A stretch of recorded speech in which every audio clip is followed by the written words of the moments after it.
Learning Martin living in a family, his wife Malka Chana Bat Pinchas, friends of Herb Jeremiah Svi Ben Zev, friends of Sam Coleman Shmuel Ben Yaakov, friends of Gideon Lazinski, Mordechai Shlomo Ben Meir, Bella and David Adler in memory of her father Eliyahu Ben Yosef Kohen. Those who were inspired by our Rebbetzin in Emerita, Sheila Shapiro, Sarah Esther Malka Bat Meshulam Yisachar, Gail and Leslie Kaplan, in memory of their parents, Mushka Sprinza Bat Yosef Chaim V'Chava, Hanan Ben Moshe Eliezer V'Chana, Esha Bat Shmuel Yitzchak Alevi V'Tzipora, Isra Ben Yoel Moshe Cohen V'Chana, Rexford Friends of Gladys Sherman, Gutta Bat Meir, Michael Klein and Friends of Judah Klein, Yehuda Tzvi Ben Chaim, Marsha Braun in memory of her husband, Rav Yerachmiel Ben Shmuel, friends and family of Arthur Ritholtz, Mordechai Yudel Ben Baruch Leib HaKohen, friends and family of Siggy Bessler, Shalom Shraga Ben Dov, friends of Marvin Weinstein, Mordechai Ozer Ben Yisrael Aharon. A month of learning by Haran and Mel Haller, in memory of her mother, Malka Rachel Bat Yehuda Leib, Judith and Michael Poretsky, in memory of her father, Yaakov Yitzchak Ben Hirsch Feivel, Isaac and Eda Novik, in memory of his mother, Miriam Gittel Bat Hanoch Henach, Tova and Leo Zimmer, in memory of her mother, Henya Bat Reberel, B. Pizer, in memory of her husband, Rav Yisrael Chaim Ben David, Rabbi Avi and Lorraine Glatt, in memory of Pacey Ackerman's brother, Chaim David Ackerman, Perry and Jill Meltzer, in memory of his mother, Malka Bat Baruch, and his sister, Golda Leah Bat David Halevi. A week of learning by Marty and Judy Engel, in memory of his mother, Etta Serbat Ephraim Fischel Halevi, Beverly Hersko, in memory of her father, Israel Ben Chaim Tzvi, Judy Iger, in memory of her mother, Bella Bat Anshel Yitzchak, Mira Sennett, in memory of her mother, Shosha Bat Avram Alevi, and her mother-in-law, Reitza Bat Yitzchak Yaakov. There are no individual days of learning for today. Shamas Heaven Aliyah, Crank Rafia Velti Yeshua Shem Latliya, Kobe Yeshua Gubenshia. The punchline is when I was 20, so I walked into the base Reddish to do my work. That's what happened. Okay. I did. That's the joke. That's why it's a joke. But I did. I sat. I did come. I did come out. I did come out. I did come out periodically. Okay, Rabosai. Yeah, I just don't remember the exact line we stopped on yesterday. Amachia?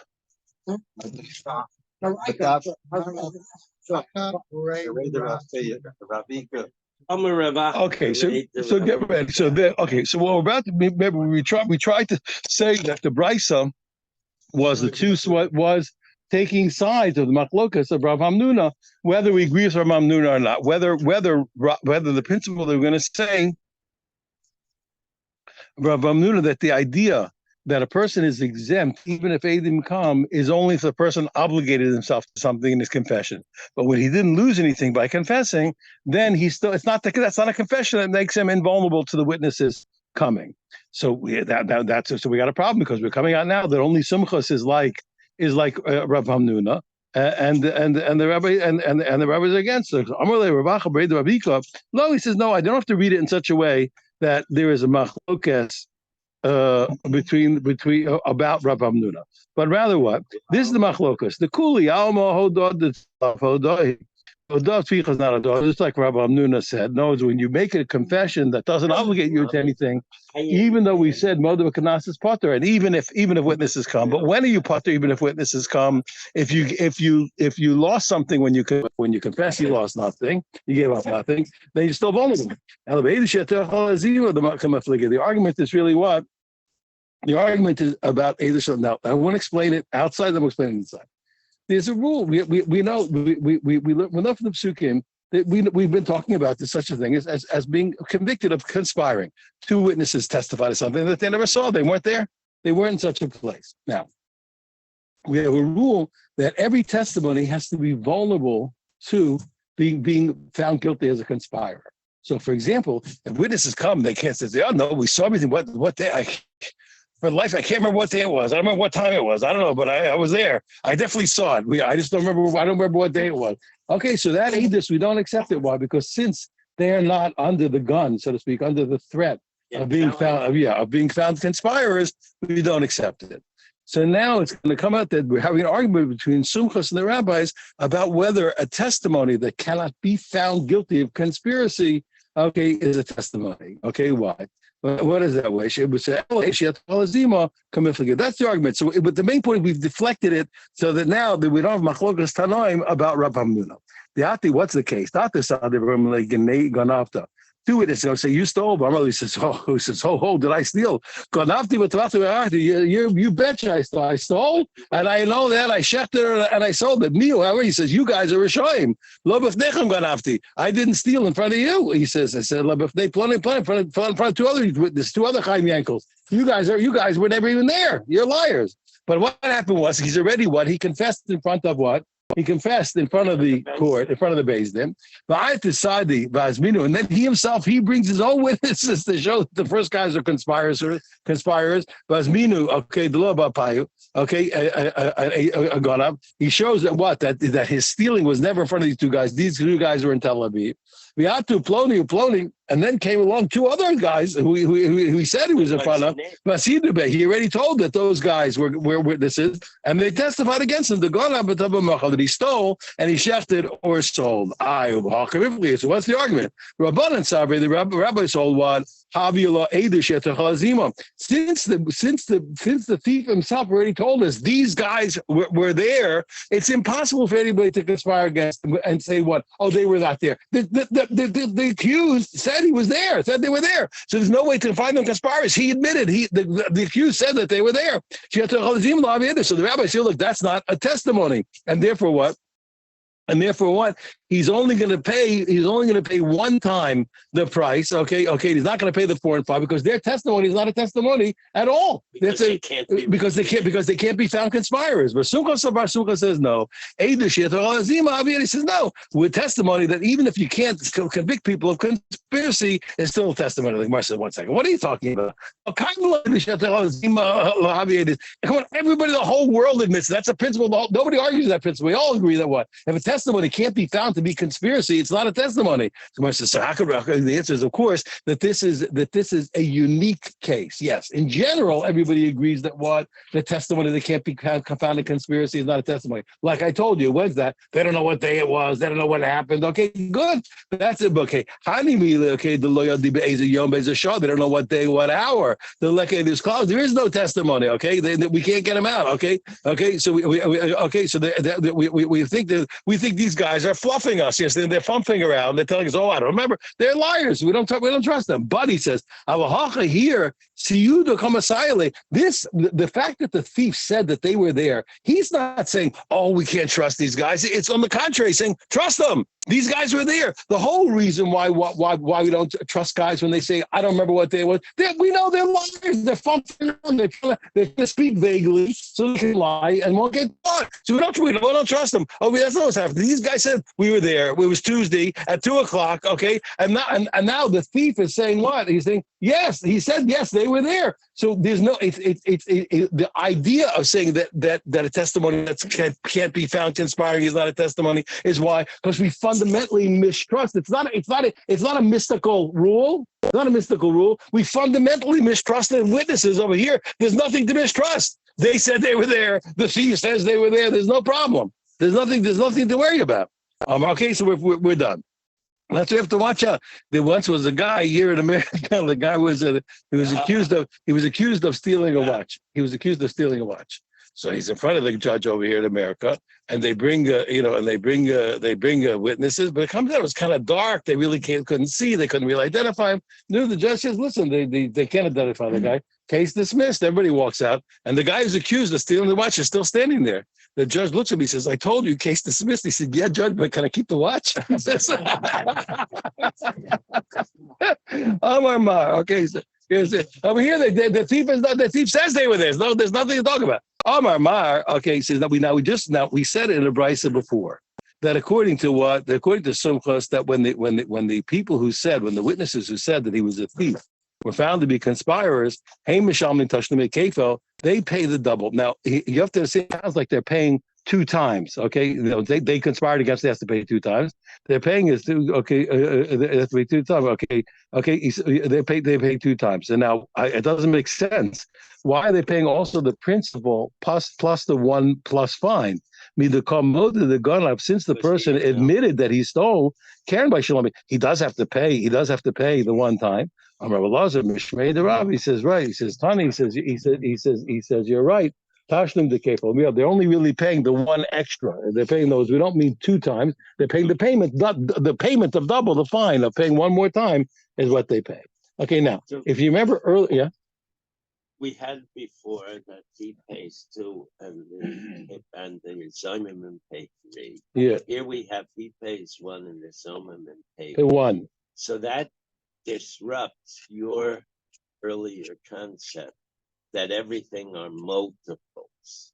In other words, if you don't go kafel, then you can't possibly. Oh no, it doesn't. It doesn't. I wanted to bring it up yesterday.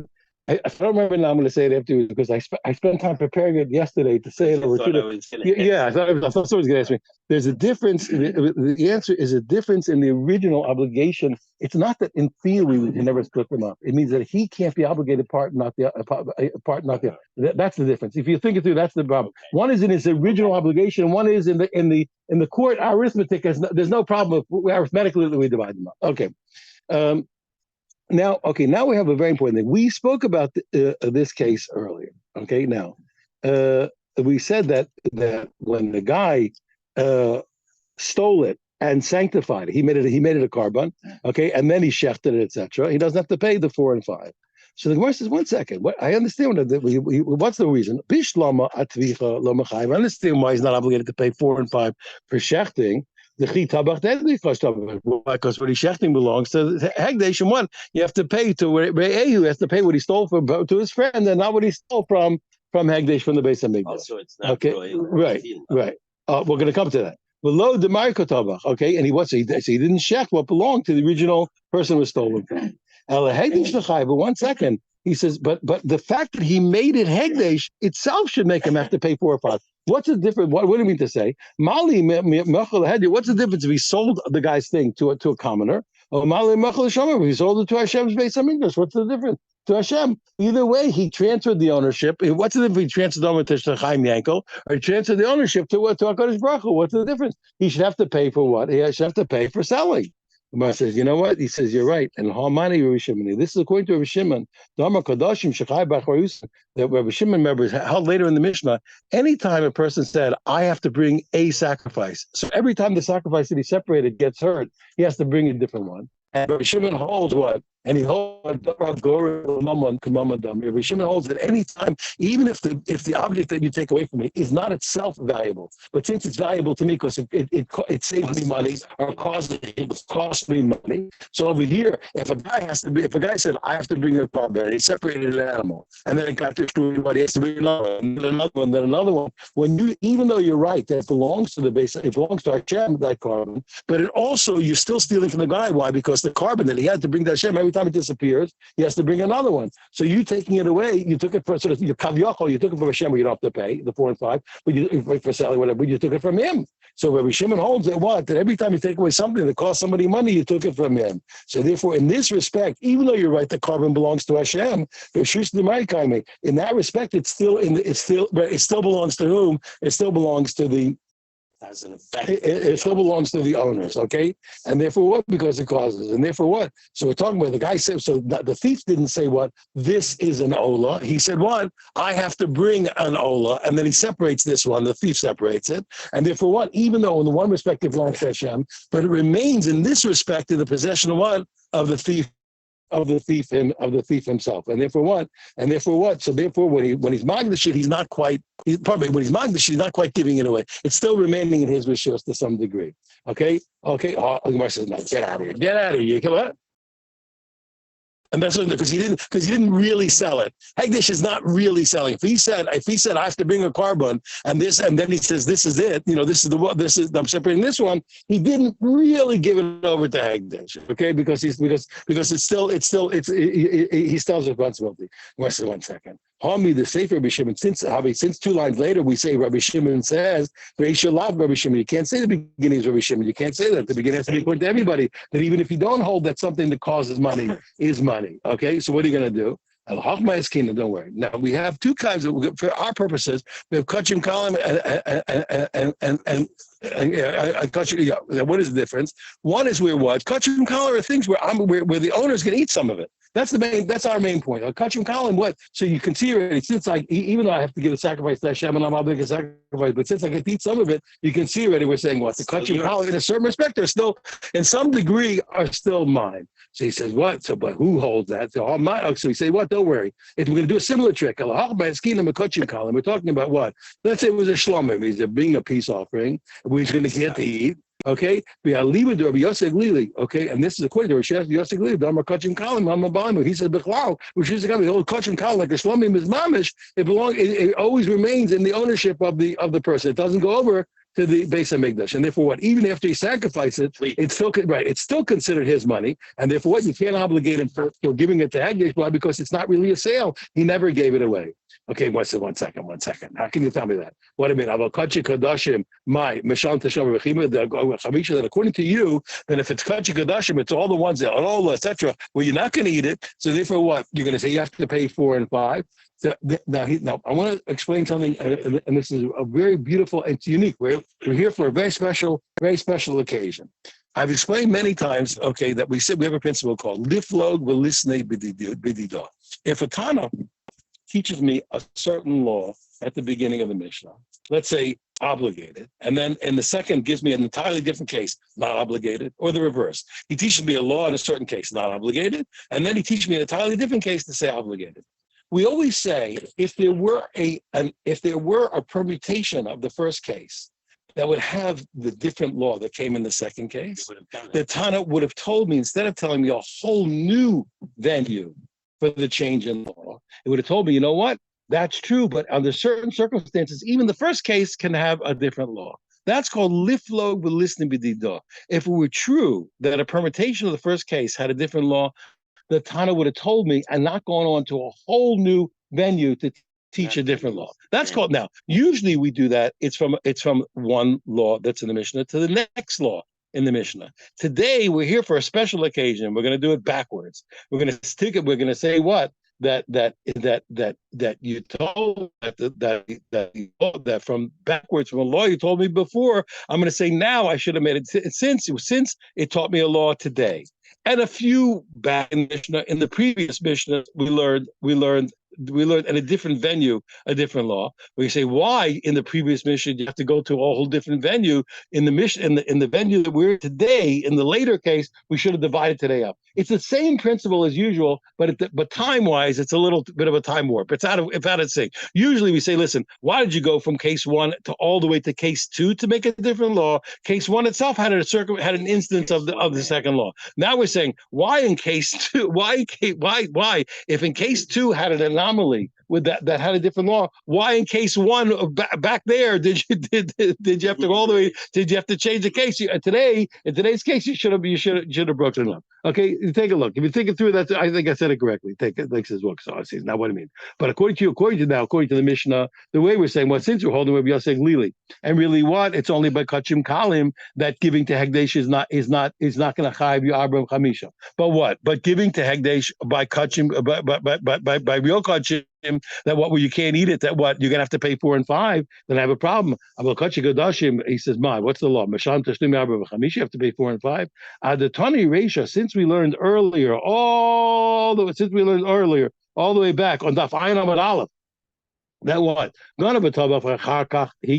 If the guy stole it and shechted it, and only afterwards then he took the meat and he sanctified it. He has to pay 4 and 5. Okay, why? Because for sure then when he shechted it belonged to the owners. Why did you have to go all the to the case where what? Where he shafted it before he made it hagdash? What do you mean? According to you, there's a case where what even by hagdash itself, listen to the dog. Have a case even where he made it hagdash that he's gonna have to pay first. He has to pay the 4 and the 5. Okay, that what? And say what? There's a case of 4 and 5, even when he stole it and is magdish it, and only afterwards shechted it. You should say, when is it true that if he was magdish it, he doesn't pay the 4 and 5 because Shim Kalim? Where's that by what? By only by the sacrifice that he has a portion to eat. We should say today, but by the holy of holies, he's always going to pay it. Why?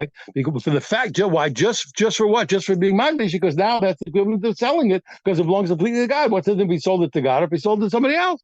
Okay, Ella says since the Tana didn't do that, you're wrong. So nope, I still got a problem then. So how do I explain the fact that when he's magdish it, it's not like a sale of 3, 4, and 5. You're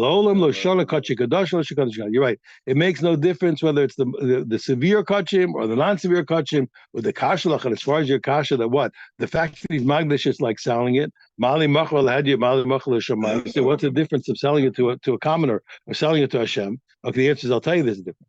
Machar lehedyo, okay, mikara turididum. When I sell it to somebody else, it used to be Reuben's ox. Ahashta to the Shimon. Now it's Shimon's ox. I sold to a different guy. Machar shamayim. He said when I sell to Hashem, so to speak, metaphorically, mikara to the Reuben. First, it's Reuben's ox. It's Reuben's cow. Ahashta to the Reuben, and it's still Reuben's. It's still Reuben's cow. Why? Because it's his sacrifice. Right. Reuben's bringing the sacrifice. Here, when we bring it, who's getting the credit for the sacrifice? Reuben. So even when Reuben gives the sacrifice to Hashem, who gets all the credit? It's still Reuben's sacrifice. He gave it to Hashem, and it's still Reuben's. And if you think a little more deeply for a moment, you'll see that that's the circumstances in our whole lives every single minute. And we give it to Hashem, and we get all the credit, and we get all the credit. That's our whole lives. The whole life. This is our whole life right here. That's what we do every single day of our life. Okay, Rabbi Shimon Omer.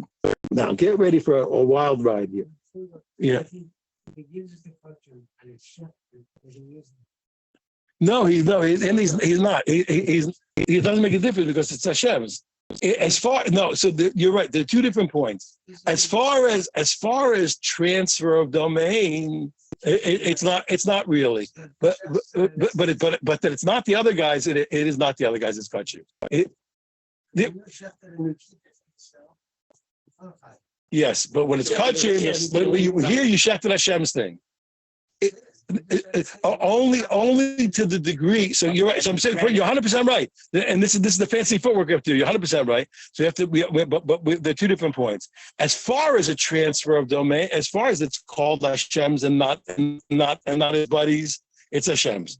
As far as saying that he really transferred it, he didn't quite transfer it. That's what he didn't quite transfer. Why? Because it still remains his sacrifice. He has it. It's a double. You're right. We're talking out of 2 sides of our mouth. In one respect, it's really Hashem's and not his friends. But in the other hand, it's not quite transferred because it still remains it's Hashem's, but he still has a faith. Yeah. Okay. But in one respect, really saying, but we're saying it's both. We really are saying, but we're saying both at once. It's true. It's true what he said. And that's what Rashi everybody explains. You're right. Okay. Rabbi Shimon Omer. Rabbi Shimon said a special rule. Now we're going to misunderstand it for a moment. Rabbi Shimon really just said. We're going to see in the end. Rabbi Shimon said a whole different thing. If you stole your friend's sanctified animal, it depends. Okay, it depends. Okay, that's what he said. There's a difference between an animal that the person who's sanctified needs to replace, or an animal that he doesn't need to replace. Right? Did he say I have to bring a sacrifice, and therefore every sacrifice that he separates and disappears, he has to bring another one? Or did he specify? Did he say this one? In which case, when it's gone, it's gone. Okay, good. So, but the Gemara doesn't understand it that way at the beginning. Okay, all we know is he said that what? Well, because the okay. Here, let me explain. Shimon says what? We said that any kind of sacrificial animal, okay, where the owner has to back it up. So there you're going to pay 4 and 5, right? Because things that cost money are like money, and where he doesn't have to back it up, you're exempt from the 4 and 5. It's a sacrifice. They said the heedless over Rabbi Shimon, even though Rabbi Shimon holds you have to pay 4 and 5. Mali machar lehediyat, mali machar l'shamayim. Okay, he says. What's the reason? Because their understanding here that it's not a case where we stole a sanctified animal, but rather it's a case where we stole an animal that was afterwards sanctified. He sanctified it. The thief sanctified it. We're going to misunderstand Rabbi Shimon at the outset. So what's it? We say, I understand. When it comes to selling, I understand, because we're going to say, as opposed to what we said earlier, what's the difference? I sold it to a person, I sold it to God. You have to pay 4 and 5, okay? Okay, so I understand why for the shechting not, but for the selling, he's obligated. But he says what? But the only thing is, he says the only thing is like this. Okay, but if you're holding that when you sell it to Hashem, so to speak, you give it to Hashem, it's like a sale. The only problem is he should have said the opposite. Kadoshim shechayev b'achrayusan. When the Ganav said what? Because now we think about the Ganav's responsibility. If the Ganav said what, I have to bring an Ola Potter, he should be exempt. Why? Because the Chassid lo nafem mishusay. Since every time the animal that he designated disappears, he has to give another one. So you see, the animal never left his domain. Okay, yeah, because he has to keep replacing it. And it should be the opposite. It's when he said Dafka what? Kodashim she'enachai b'yusum, where he said what? Where he said this is a sacrifice. It should be Dafka there, okay, Chayv, where he's obligated. Why? Because then the Mafkele Mashusha, because when he said this one, that he's not responsible to replace it. It's completely out of his domain. Amish said, no. I said, you're missing the point. We misread it. Rabbi Shimon Rabbi Shimon is talking about an entirely different case, not where the Ganav made it Hegdish. Okay, that's not what. This is what he's saying. Just we're going to compare two cases: a thief stealing from a thief that we learned earlier, and a thief stealing a sanctified animal. Just like what? When a thief stole from a thief, he doesn't pay 4 and 5 because he didn't steal from the house of the owner. Okay. Also, when a thief steals a sanctified animal from the house of the owner who sanctified it, Potter, he's exempt from 4 and 5. My time, or what's the reason? Because it has to be stolen from the house of the man. But not from the house of the Hegdish of Hashem. So that's what we said. Rabbi Shimon says no, it's not so simple. Why? He says the first opinion holds what? Outright. Anything you steal that he was magdish, you don't have to pay 4 and 5. You didn't steal you stole from Hashem and not from him. He says depends, says Rabbi Shimon. When the original owner said what? I have to bring a carbon. Okay, chayav. So therefore what? The thief has to pay 4 and 5. Because why? Because every time it disappears, the owner has to replace it. My time, what's the reason? Karina, baby, call it the good basic. It is called stolen from the house of the man. Why is that? Because even though it's Hegdesh, since every time you take it away from him, he has to replace it, in a certain respect, you're still stealing from him because you're causing him a loss of money. But once where he said, what? This is a karba, and he's not responsible to replace the potter, then when the thief steals it, he doesn't have to pay 4 and 5. The low karina baby go to Beishish. Why? Because he doesn't have to pay double or 4 and 5. Double or the 4 and 5. The low karina baby go to Beishish. Why? Because that's not called, he stole it from the house of the man. Okay, now, so far, so good. Mikadeh says the Gemara, now 1 second. Now, we have another problem. Remember, previously, a few days ago, we learned Rabbi Shimon had another special opinion. What was his opinion? As opposed to the other opinion, that what? That as long as you shecht it, I don't care whether the meat's kosher or not kosher, you shechted it. He says, no, shchita by definition, when the Torah says shchita means by definition that the meat is edible, that a human can eat it. That's what shchita means. Okay, we all know that in general, Rabbi Shimon Amar Shita Shita. He knows that any shita, when the Torah says shechting, if the shechting it doesn't lead to kosher meat, okay, that's not called shchita. No, therefore, if you shechted it and it turned out it was a treifa, it was sick, it wasn't going to live, it had an injury, okay, that's not called shchita that you have to pay 4 and 5 for, okay, and you're exempt from the 4 and 5. So therefore, what? Kodashim Nami, he said, well, then every holy thing, if he's stealing something that the person sanctified as a sacrifice, Shita Sheneri, when he shechts it, why should he pay him 4 and 5? When you shecht an animal that's a sacrifice outside of the base of Mikdash, what's the rule? It's forbidden to eat it. So therefore, what? So how could Rabbi Shimon contradicting himself? Why? Because Rav Shimon said you're going to pay 4 or 5 for stealing this guy's sacrifice and shechting it. What do you mean you shecht it outside of the base of English? It's not mutter to eat. But Rav Shimon has a separate law that holds that shechita to pay 4 and 5 has to be a shechita that leads to kosher meat. Kiyater of Dimi. So we have a few answers. We have 3 different answers. Kiyater of Dimi Yochanan. When Rav Dimi came from Eretz Yisrael, he said this law in the name of Rav Yochanan. Don't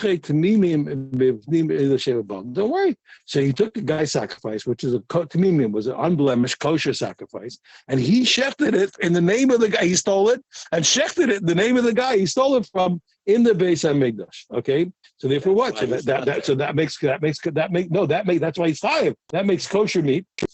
That makes kosher meat. It makes kosher meat, and therefore whatever has to be done. Yeah, let's say yes. So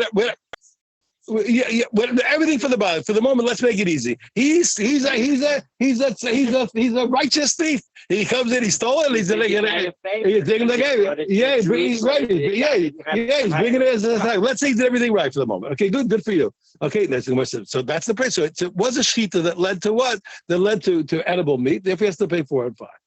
Well, I said, what? He says, one second. What are you talking about? He's such a tzaddik. He essentially gave it back. What do you mean? He took the guy's sacrifice. He did him a favor, and it's over. He just said, "Well, what do you want from me? He's not a thief anymore." He gave it back. If I steal and give it back, you're not going to charge me for after I gave it back. I gave it to him. I'm Rabbi Yitzchak Bar Avi. He says no. What happened was, there's a rule that when the blood comes out of the neck of the animal, it has to go into the receptacle, and it can't go on the floor. If it goes on the floor, then the whole sacrifice is already no good. So this shechita, it turns out, once the blood spilt on the floor, it turns out that the shechita never led to. It never led to a kosher sacrifice, and therefore what? So he didn't give it back to the guy. He didn't do him a favor. That was one answer. Kiyata Rabin came from Eretz Yisrael with a different answer from Rabbi Yochanan. With a different answer, he said, He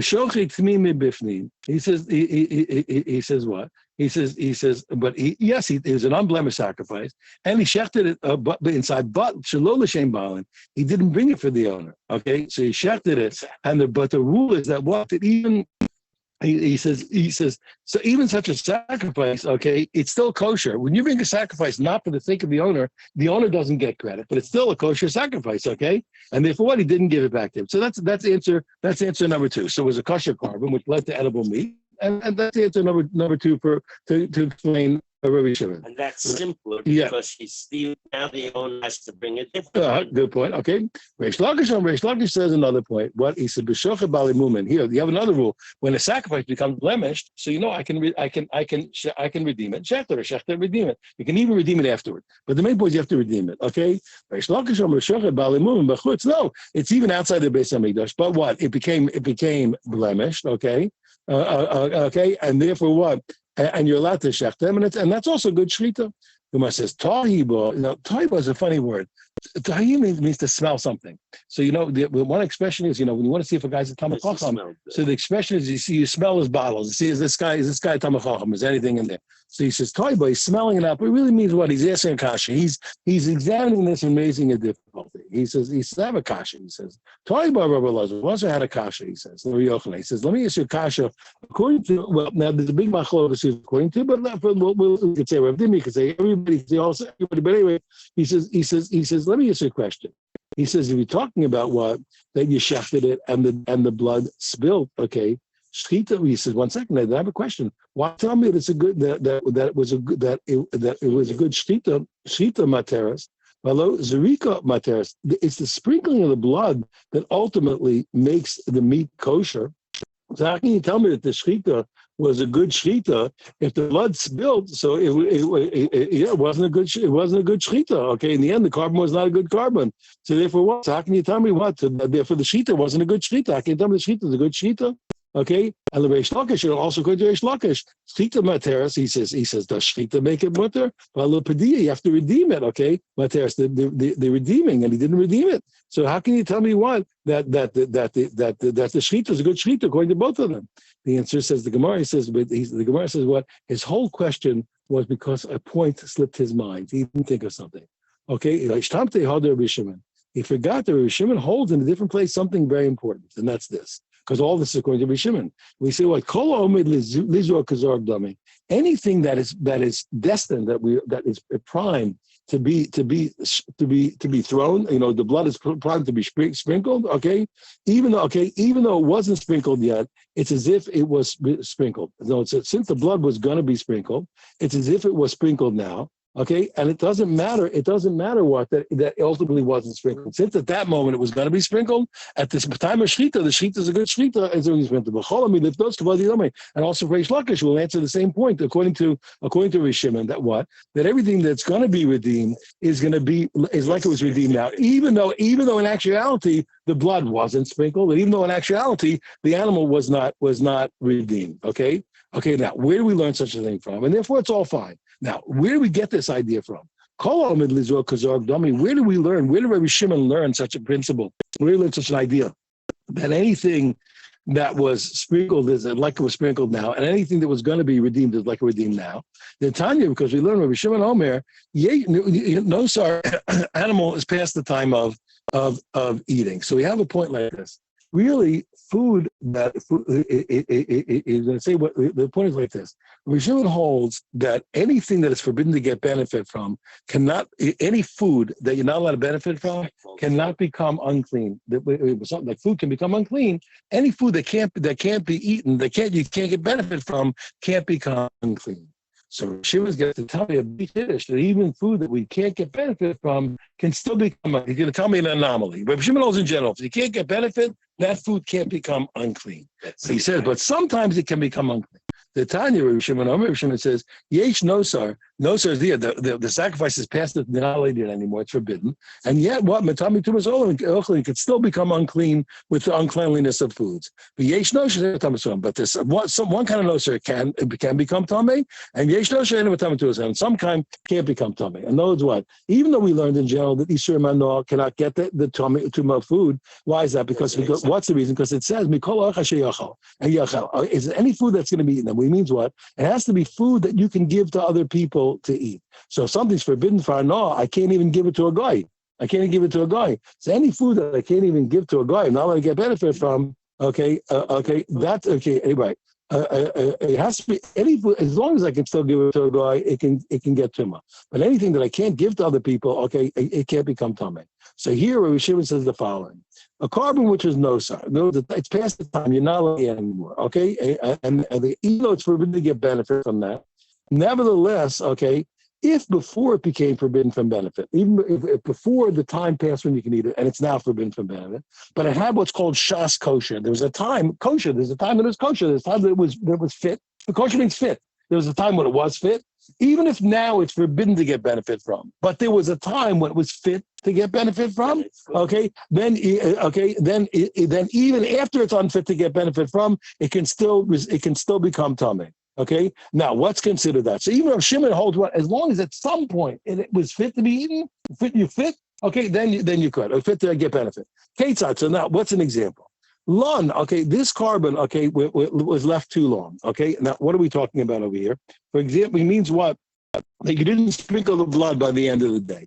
Okay, Lun, it went too late. Okay, he says, Lun, lifnei zrika. The end of the day came, and we didn't sprinkle the blood, before Shkia, and now it stayed over until morning. So the whole was in such a case, what does not become tummy? Why? Because it's forbidden for benefit, and you never allowed it to become allowed. Okay, but what happened? But if now it waited until morning after you sprinkled the blood, before it became forbidden for staying overnight, now it does get the tumah. Why is that? Because there was a time when it was permitted to be eaten. You just let it pass the time. So as long as it had a moment, if you never sprinkled the blood, it never had a moment where it was permitted to be eaten. So then after pass the time, it can't become tummy. But if you sprinkled the blood and therefore it had a time when it's permissible, but you have to let it go past the time. Now it's not permissible, but it still can get it. The kaimalon, my lifnei zrika. What do you mean that it went overnight before the blood was sprinkled? Kodem shenir lazrika. It means what? Before it was fit to be sprinkled. What do you mean? Because we said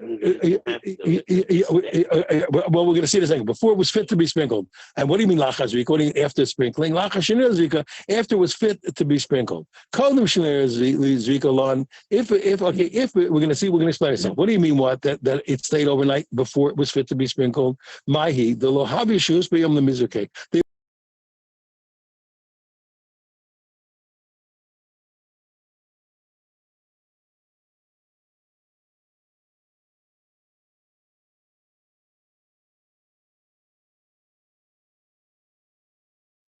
There was no time to sprinkle it. Then so that so such a case, there was no way to sprinkle the blood. There was no way to do it. There was no time. So now it can't become tummy. Shows you could learn, but if the kohen stayed overnight, but what? But it was after there was still time in the day to sprinkle. The Habi shows there was time to sprinkle the blood. Okay.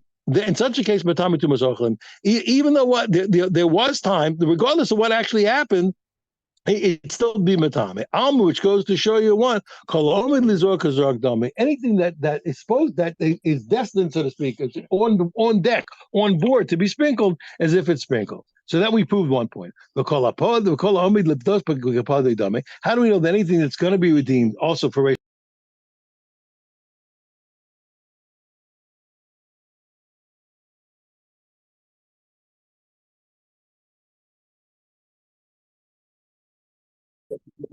and then we take this and etc. But you know what? I can redeem the second I find let's say I can find a nicer one. I can redeem that one. Even I find a nicer one. It's hard to find one. I know it's hard to find one. It's hard to find one. But I found a nicer one. I can redeem this one and swap it for the new one. He says, "Para mitama to us Oakland." He says the red heifer. It can become tummy with tumas with the tumor of Oakland. Okay, to be matame other things. Okay, even though what do you mean? How can he get it? He said, didn't he tell me what that something's forbidden in benefit? It's something forbidden for benefit. It can't receive the tumor of Oakland. So he says what? He says okay. Nevertheless, it can. Why? Kosher again because it had some time when.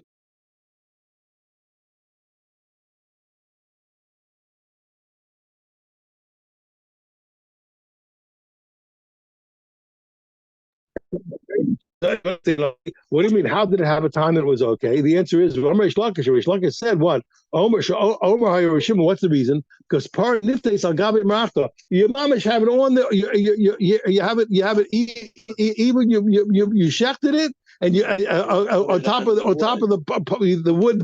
wood pile to burn it, and now you found another one. You can redeem it even there. You can pull it off the wood, but you can redeem it and shech the second one in its place. So he holds what even though you did redeem it, okay. Nevertheless, since you could have redeemed it, that's as if as far as we're concerned, there was a time when that paraduma was permitted to get benefit from, and therefore what? Even though it did happen, what it can receive the tumor of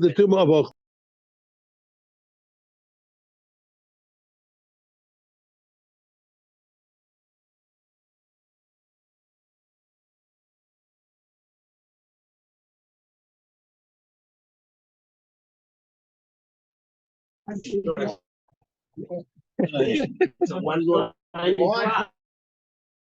The shortest line. I got through it. You're saying that it's not one of the shortest plot. It's one of the longest. So I didn't say it. They said it. Yeah, they did. But because it's determined by how long. We have another one coming up. Here, see, look at this one. Look at this one. Here, other short plots. The other ones, yeah. Because these are complicated in Yonim. Tosfos goes on and on and on. Yeah. Probably the longest. Yeah. There are a lot of short.